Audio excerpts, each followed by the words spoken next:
अब इसके बाद हम हान को देखते हैं, जिसने अपने स्कूल को छोड़कर उसी शहर के दूसरे स्कूल में जाकर वहाँ पर सारे फाइटर्स को बहुत बुरी तरह से मारा होता है और वो इन्हें भी अपने गैंग में शामिल होने के लिए मजबूर कर देता है। इस तरह अब हान इनके स्कूल पर भी राज करने लगेगा। वो कहता है कि मैं अपने डैड, जो कि वाईबी गैंग के लीडर हैं, उनसे भी आगे निकलूंगा। इधर दूसरी तरफ स्टडी ग्रुप की एक्सचेंज मीटिंग बिल्कुल भी अच्छी नहीं जाती और जीवू की एक लड़की से बहस हो जाती है। फिर इन्हें पता चलता है कि इस स्टडी ग्रुप के मेंबर्स को बुली किया जा रहा है। एक लड़का सामने वाले स्कूल की तरफ इशारा करता है, जहां पर उनके 5वें मेंबर को कुछ लड़के जबरदस्ती पीट रहे थे, क्योंकि अब तक ये लड़के उसके कार्ड से चीजें खरीदते थे, लेकिन अब उसकी माँ ने कार्ड को बंद कर दिया है। लड़का गुंडों से कहता है कि प्लीज मुझे जाने दो, लेकिन वो कहते हैं कि अपनी माँ को बोल कि कार्ड दोबारा से चालू करवाएं।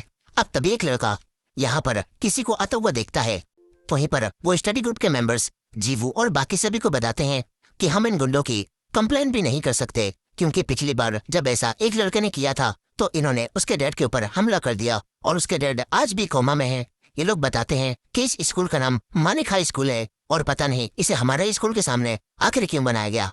ये बात सुनकर जुन और जीवू चौंक जाते हैं। वहीं पर गामिन मानिक हाई यानी किसी गुंडों के स्कूल में अंदर पहुंच चुका था। वो स्कूल की हालत को देखता है, जो कि काफी ज्यादा बेकार थी और सीढ़ियों पर खून भी गिरा हुआ था।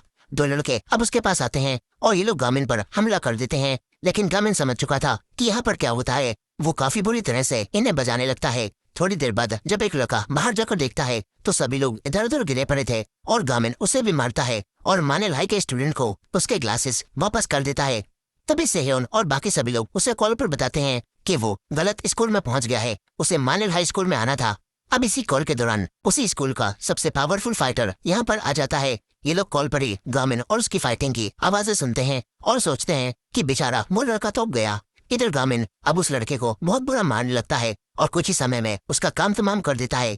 इसके बाद वो उस लड़के को बचाकर मानिल हाई में आ जाता है और ये लोग अपनी एक्टिविटी को शुरू करते हैं और उस दूसरे स्टडी ग्रुप से काफी कुछ सीखते हैं। फिर जाते समय वही लड़की जीवू से रूडली बात करने के लिए माफी मांगती है और तभी वही लड़का गामिन को भी साइड में लेकर जाता है और उसे गुंडों से बचाने के लिए थैंक्स भी बोलता है और उससे माफी भी मांगता है, क्योंकि बचपन में उसने एक बार गामिन को अपने स्टडी ग्रुप में शामिल करने से मना कर दिया था। गामिन को भी याद आ जाता है कि ये तो वही लड़का है। वो लड़का गामिन की काफी ज्यादा तारीफ करता है। इसके बाद ये लोग वापस आ जाते हैं। इन्हें फाइनली अपना अलग एक रूम मिल जाता है, जो कि धूल मिट्टी से भरा हुआ था, लेकिन गामिन बाकी सभी लोगों के साथ मिलकर यहाँ की सफाई करता है और ये लोग इस रूम को पहले से बेहतर बनाने लगते हैं। मिसली भी इन्हें देखती हैं और मुस्कुराकर चली जाती हैं। वो एक टीचर के पास आती हैं और उनसे सपोर्ट मांगती हैं ताकि हान के ऊपर कमेटी मीटिंग बिठाई जा सके। मिसली उनसे कहती हैं कि मैं इस स्कूल को बदल सकती हूँ।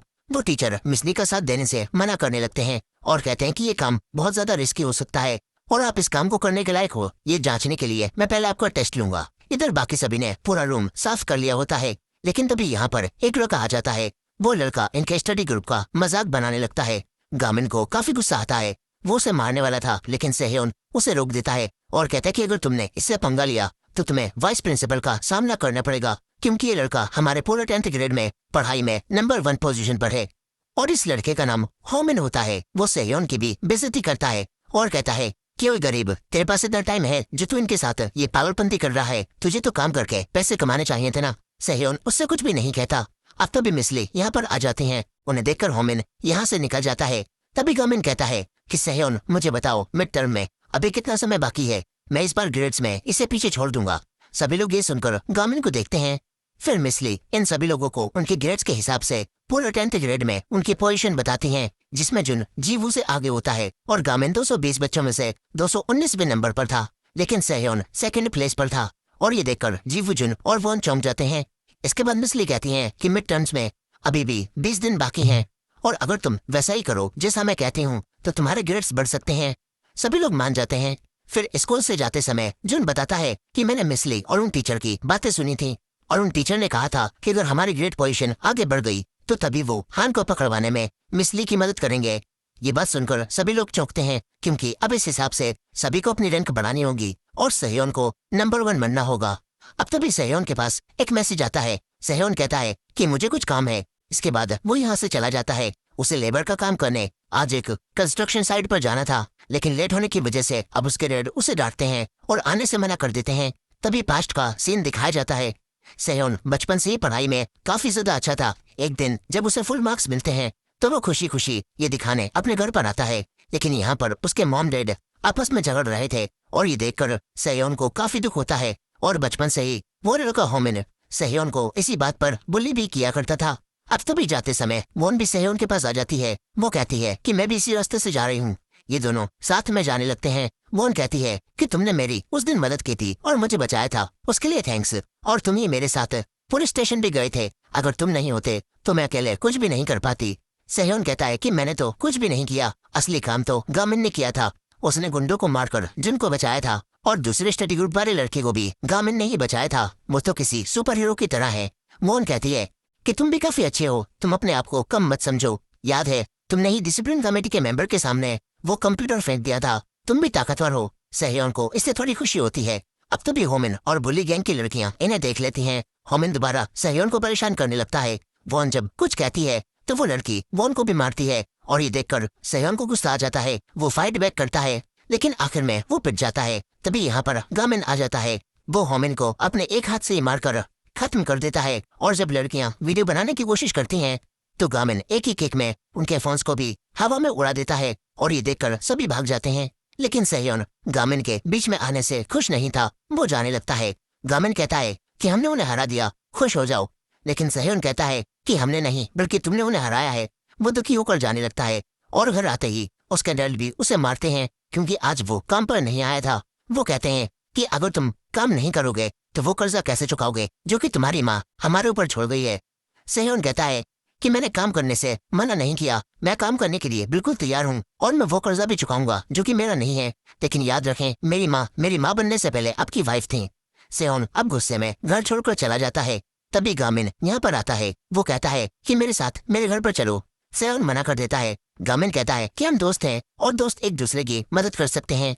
सेयोन कहता है कि हाँ, दोस्त एक दूसरे की मदद करते हैं, लेकिन यहाँ तो बस तुम ही मेरी मदद कर रहे हो और मैं कुछ भी नहीं कर पा रहा। सेयोन यहाँ से चला जाता है। गामिन के पास उसकी माँ के मैसेज भी आते हैं क्योंकि आज फिर से उसने अपना कर्फ्यू तोड़ दिया था। गामिन अब टैक्सी लेकर घर जाने लगता है, लेकिन उसे बिल्कुल भी अच्छा नहीं लग रहा था। वो समझ सकता था कि सेयोन को कैसा महसूस हो रहा होगा क्योंकि हर जगह हारना कैसा लगता है। गामिन ये बात पहले ही महसूस कर चुका था। वो देखता है कि आज भी वो टाइम पर घर नहीं पहुंच पाएगा। वहीं पर सेयोन देखता है कि होमिन हर जगह उसे ही ढूंढ रहा है। सेयोन उससे छुपने लगता है, लेकिन आखिर में होमिन उसके सामने ही आ जाता है। वो सेयोन को अब मारने आने लगता है, लेकिन सेयोन इस बार उससे नहीं डरता। और तभी उसके फोन पर किसी की कॉल आती है। सेयोन उसे उठाता है और चौंक कर इधर उधर देखने लगता है। होमिन उस पर हमला भी करता है, लेकिन सेयोन खुद को बचा लेता है और अब वो बार बार होमिन से बचने लगता है और उसे मारता भी है। इसके बाद पता चलता है कि गामिन एक छत से उसे देख रहा था और वो सेयोन को लड़ने का तरीका बता रहा होता है जिससे सेयोन होमिन का सामना कर पाता है। लेकिन तभी उसकी बैटरी खत्म हो जाती है और सेयोन अब दोबारा पिटने लगता है। गामिन उसे बचाने भागता है और यहीं पर सेयोन अब हार नहीं मानता। वो लड़ने के लिए दोबारा उठ जाता है और होमिन के सर मारकर उसे वहीं पर बेहोश कर देता है। गामिन भी ये देखता है और सेयोन भी खुश हो जाता है ये जानकर कि वो अकेले भी खुद को बचा सकता है। वहीं दूसरी तरफ हम हान और हवान को देखते हैं। हवान अभी अपने गन से किसी को असोल्ट करके आया होता है और उसे ऐसा करके बहुत मजा आया था। दूसरी तरफ गामिन अब सेयोन को लेकर अपने घर में आ जाता है। गामिन की माँ बाहर ही बैठकर उसका इंतजार कर रही थी। वो कहती हैं कि तुम आज फिर से लेट हो और तुमने अपना फोन भी नहीं उठाया। गामिन उन्हें समझाने की कोशिश करता है, लेकिन वो कहती हैं कि कल स्कूल ट्रांसफर करने के लिए तैयार रहना। गामिन अब परेशान हो जाता है। सेयोन उससे कहता है कि शायद वो सच में तुम्हारा स्कूल ट्रांसफर नहीं करवाएंगी, वो बस गुस्सा है। लेकिन गामिन कहता है कि वो सीरियस थी। उन्होंने जब भी मुझसे कुछ करने के लिए कहा है तो उन्होंने हमेशा इसी तरह अपना फैसला सुनाया है। अब तभी उसकी माँ यहाँ पर आती हैं। उनके पास कुछ पेपर्स थे। वो गामिन से कहती हैं कि इनमें से अपने लिए कोई दूसरा स्कूल चुन लो, हम कल ही तुम्हारा ट्रांसफर करवाने के लिए स्कूल जाएंगे। अब इसके बाद रात में गामिन सेयोन को बताता है कि मिसली उसकी प्राइवेट ट्यूटर भी रह चुकी हैं। गामिन कहता है कि लेकिन अब इस सब का कोई भी मतलब नहीं है। तभी सेयोन पूछता है कि जब तुम्हारी माँ को तुम्हारे कम ग्रेड से कोई दिक्कत नहीं है और तुम्हें पैसों की भी चिंता नहीं करनी पड़ती तो तुम इतनी मेहनत से पढ़कर अच्छे ग्रेड्स क्यों लाना चाहते हो। गामिन कोई जवाब नहीं देता। दरअसल गामिन के डैड एक बहुत ही सक्सेसफुल इंसान थे और इसी वजह से सभी लोग बचपन से ही गामिन के ऊपर प्रेशर बनाने लगे थे कि गामिन भी एक दिन अपने डैड जितना ही सक्सेसफुल इंसान बनेगा। लेकिन गामिन पढ़ाई में बिल्कुल जीरो था और इसी वजह से फिर लोगों ने उससे उम्मीद लगाना ही छोड़ दी। गामिन कहता है कि उस समय बहुत बुरा लगता है जब कोई तुमसे कोई उम्मीद ही ना रखे। सेयोन के साथ भी कुछ ऐसा ही था। वो कहता है कि हाँ, मैं समझ सकता हूँ। अब इसके बाद अगले ही दिन गामिन की मॉम यूसुंग हाई स्कूल में आती हैं। वो समझ चुकी थी कि गामिन यहाँ पर रहकर बस अपना टाइम वेस्ट करेगा, इसीलिए वो उसका ट्रांसफर सियोल के स्कूल में करवाने जाने लगती हैं। सेह्योन और बाकी सभी लोग उन्हें रोकने की कोशिश करते हैं ताकि मिसली यहाँ पर आकर उनसे बात कर सकें, और सभी लोग उन्हें रोकने के लिए कुछ न कुछ कह रहे थे। तभी वो जाने लगती हैं और ये देखकर वॉन कहती है कि मैं गामिन के बच्चे की माँ बनने वाली हूँ। ये सुनकर गामिन खुद ही अपनी माँ से कहता है कि चलो मॉम, अब चलते हैं। वो यहाँ से जाने लगती हैं। तभी मिसली भी टैक्सी लेकर यहाँ पर आ जाते हैं। फिर ये सभी लोग एक गाड़ी को लेकर उनका पीछा करने लगते हैं। मिसली काफी स्पीड में गाड़ी चला रही थी, लेकिन तभी इनके सामने एक लड़का बाइक रोकता है, जिससे इन्हें बीच में ही रुकना पड़ता है। और फिर यहाँ पर कई सारे और भी लड़के आ जाते हैं। इनमें वही 11th ग्रेड का नंबर 1 फाइटर था, जो कि अब इनसे बदला लेने आया होता है। लेकिन जीवू और जुन मिलकर इन सभी लोगों से फाइट करते हैं और इन्हें मारने लगते हैं। इसके बाद जुन जीवू से कहता है कि मैं अकेले ही इन सभी को संभाल लूंगा, तुम सभी लोग गामिन के पीछे जाओ। इसके बाद मिसली दोबारा से गाड़ी भगाती हैं और ये लोग गामिन के पीछे जाने लगते हैं। यहीं पर जुन अब उस 11th ग्रेड के नंबर 1 फाइटर से लड़ने के लिए तैयार था। वो पहले कई बार हार चुका था, लेकिन गामिन से मिलने के बाद उसने रोज सुबह गामिन के साथ ट्रेनिंग करना स्टार्ट कर दी थी, और गामिन ने उसे अपनी एक स्पेशल टेक्निक भी यानी कि ड्रैगन किक सिखाई होती है। जुन उस लड़के के ड्रैगन किक मारने जाता है, लेकिन अभी तक उसे ये टेक्निक अच्छे से नहीं आई थी। वहीं पर वो सभी लोग गामिन की माँ के पास पहुंच जाते हैं। वॉन कहती है कि मैम, मैं प्रेग्नेंट नहीं हूँ। वो बात झूठ थी। ये लोग इनसे गामिन का ट्रांसफर करवाने से मना करते हैं। गामिन की माँ ये देखकर काफी हैरान होती हैं कि ये बच्चे गामिन के लिए यहाँ तक आ गए। अब इसके बाद मिसली भी यहाँ पर आ जाती हैं। गामिन की माँ मिसली को पहचान जाती हैं और फिर मिसली गामिन की मॉम से बात करने लगती हैं। मिसली उन्हें बताती हैं कि मैं गामिन की होम रूम टीचर भी हूँ, और वो गामिन की मॉम से गामिन का ट्रांसफर करवाने से मना करती हैं और कहती हैं कि याद है एक बार आपने ही मुझसे कहा था कि हमें हमेशा नाइंसाफी के खिलाफ लड़ना चाहिए। दरअसल ये बात उसकी मॉम ने उन्हीं टीचर के फ्यूनरल पर कही थी, और मिसली अपनी टीचर के मरने से बहुत ज्यादा उदास थी क्योंकि उनका मर्डर किया गया था। यहाँ पर गामिन की माँ मिसली से कहती हैं कि नाइंसाफी के खिलाफ हमेशा लड़ती रहो। मिसली उन्हें स्टडी ग्रुप के बारे में भी अब बताती हैं और कहती हैं कि गामिन और उसके दोस्तों ने मिलकर इसे बनाया है। गामिन की माँ को वही पल याद आने लगते हैं जब गामिन को कोई भी अपने स्टडी ग्रुप में नहीं लेता था, और इससे उसकी माँ को भी काफी दुख हुआ करता था। लेकिन मिसली कहती हैं कि आज गामिन के पास उसका खुद का एक स्टडी ग्रुप है और उसके पास अच्छे दोस्त भी हैं। यहाँ पर सब कुछ बढ़िया जा रहा था, लेकिन तभी यहाँ पर कुछ लड़के आ जाते हैं। दरअसल मिसली ने वाइस प्रिंसिपल के पास कुछ पेपर्स भेजे थे, जिसमें एजुकेशन डिपार्टमेंट से इस स्कूल में इंस्पेक्शन करने की रिक्वेस्ट की जा रही थी ताकि हान की स्कूल में गुंडागर्दी रोकी जा सके। लेकिन ये पेपर्स हान तक भी पहुंच गए और हान ने ही मिसली को मनवाने के लिए इन लड़कों को और हवान को गन देकर यहाँ पर भेजा होता है। मिसली इनसे कहती हैं कि तुम्हें जो करना है थोड़ी देर बाद कर लेना, अभी यहाँ पर बहुत जरूरी बात चल रही है। लेकिन वो लोग अब नहीं मानते और मिसली पर हमला करने आने लगते हैं। गामिन मिसली को बचाने के लिए बिल्कुल तैयार हो जाता है, लेकिन तभी उससे पहले ही कोई उस लड़के को हवा में उड़ा देता है, और ये केक गामिन की मॉम ने मारी थी, क्योंकि गामिन की मॉम भी कोई नॉर्मल लेडी नहीं थी, बल्कि वो टाइकेंडो एसोसिएशन की डायरेक्टर थी।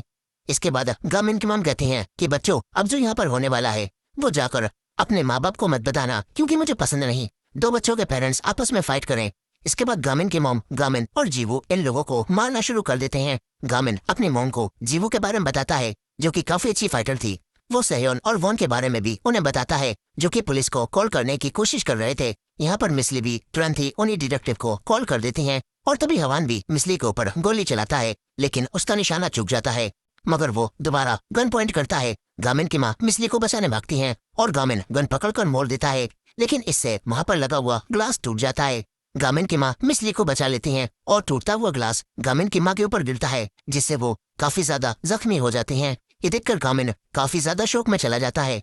अब अगले ही दिन गामिन सुबह उठता है, वो सीधा स्कूल जाने लगता है। आज गामिन बहुत ज्यादा गुस्से में था। वो डायरेक्ट छत पर जाकर हान को मारने वाला था, लेकिन यहाँ पर हान के 3 बॉडीगार्ड स्टूडेंट उसे पकड़ लेते हैं। हान गामिन के पास आता है और कहता है कि लगता है तू अपनी माँ के हॉस्पिटलाइज होने से काफी गुस्से में है।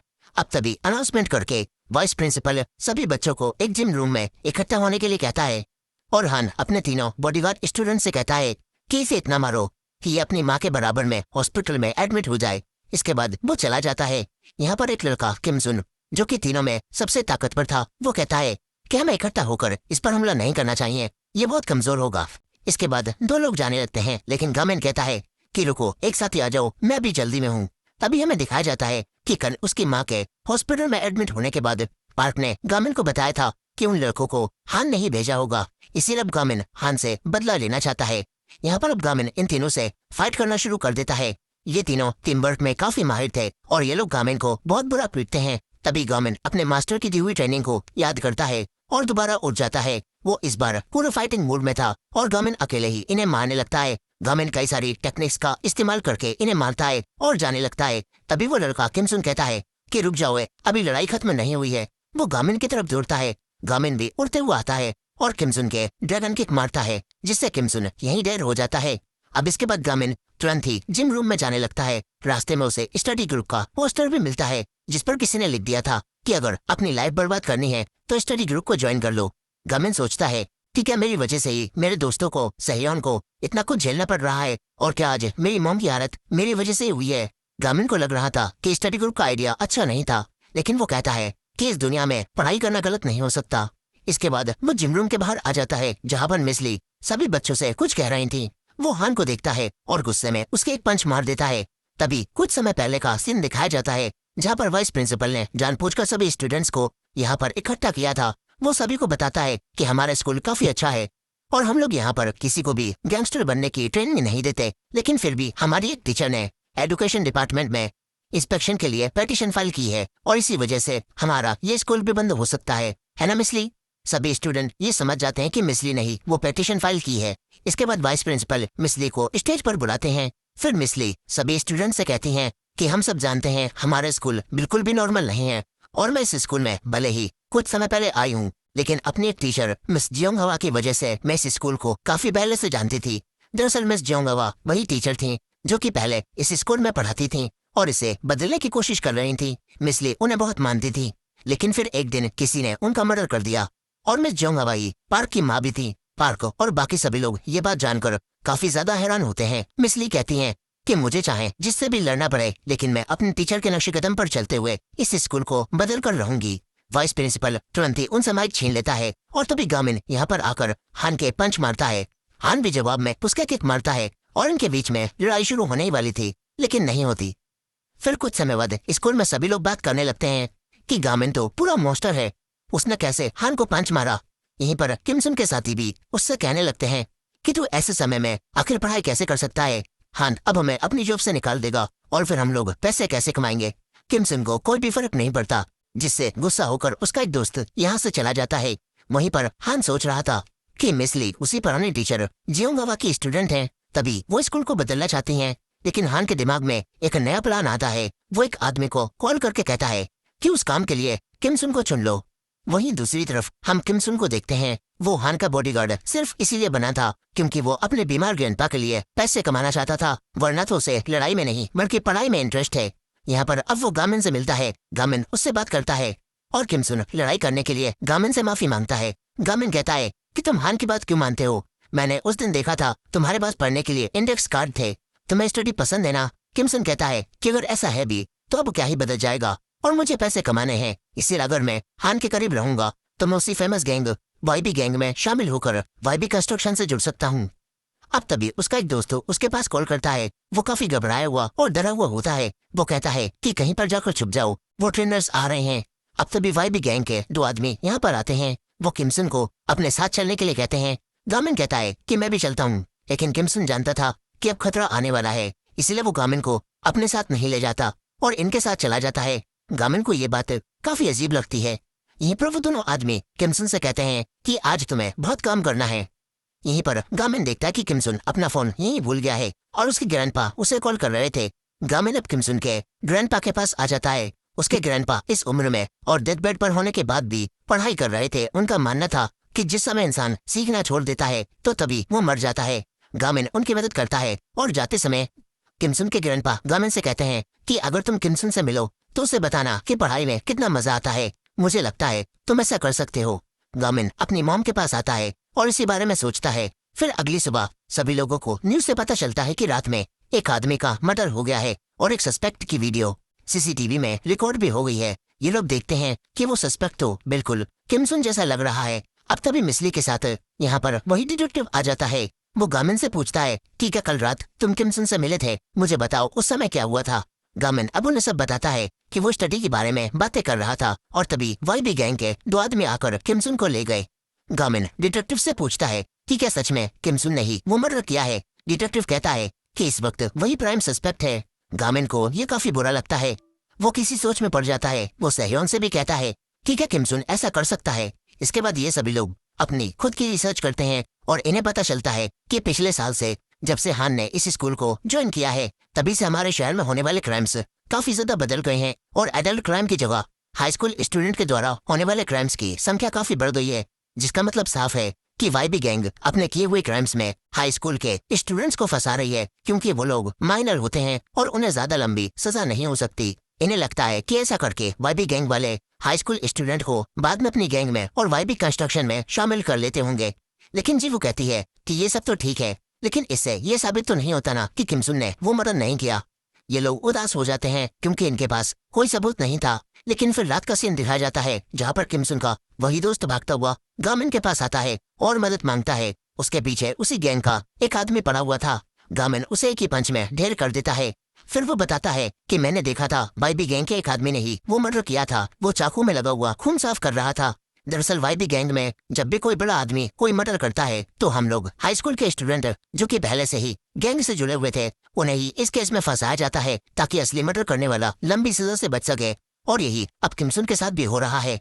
गामिन अपने दोस्तों को ये सब बताता है और कहता है कि मैंने उसकी आंखों में देखा था किमसुन पढ़ना चाहता था। अब ये लोग किमसुन को बचाने के लिए उसी चाकू को ढूंढने का फैसला करते हैं। इसके बाद गामिन, जुन और जीवू वाईबी गैंग की यूनिफॉर्म पहनकर बिल्डिंग के अंदर जाने के लिए तैयार हो जाते हैं। उन्हें ये यूनिफॉर्म उन्हीं लड़कों ने दी थी जिन्हें इन्होंने पहले मारकर सबक सिखाया था। पास ही पहाड़ी पर सेयोन और वॉन भी बैठे हुए थे जो कि अपने ड्रोन के साथ बिल्डिंग पर और चारों तरफ नजर रखने के लिए बिल्कुल तैयार थे। अब इसके बाद ये तीनों बिल्डिंग के अंदर एंटर करते हैं। ये लोग अपना वही नाम बताते हैं जिनकी इन्होंने यूनिफॉर्म पहन रखी थी। इस तरह ये लोग अंदर आ जाते हैं। लेकिन यहाँ आकर वो देखते हैं कि वाईबी गैंग के सभी बेका फाइटर आज यहाँ पर इकट्ठा हैं। शायद यहाँ पर कोई मीटिंग होने वाली है। खैर ये तीनों अपने प्लान को अंजाम देने के लिए बिल्डिंग में ऊपर जाने लगते हैं। यहीं पर किमसुन भी एक तरफ बैठा हुआ था। अब इसके बाद सेयोन और वॉन ड्रोन को उड़ाकर बिल्डिंग को चेक करते हैं और इन्हें एक फ्लोर पर हान दिखता है जो कि वहां से निकल रहा था। ये दोनों बाकी सभी को ये बात बताते हैं और वो तीनों देखते हैं कि हान तो इनकी तरफ ही आ रहा है। ये सभी लोग छुप जाते हैं। लेकिन तभी एक आदमी को कोई आवाज आती है। वो बाकी को नीचे भेजकर खुद ऊपर चेक करने जाता है। जी वो सोचती है कि वो कितना पागल है जो ऊपर गया है, हम तो नीचे हैं। लेकिन तभी वो देखती है कि गामिन यहाँ पर नहीं है। गामिन ऊपर ही गया होता है। वो उस पार्ट 4 के लिए कमेंट करें और हाँ सब्सक्राइब भी कर लेना।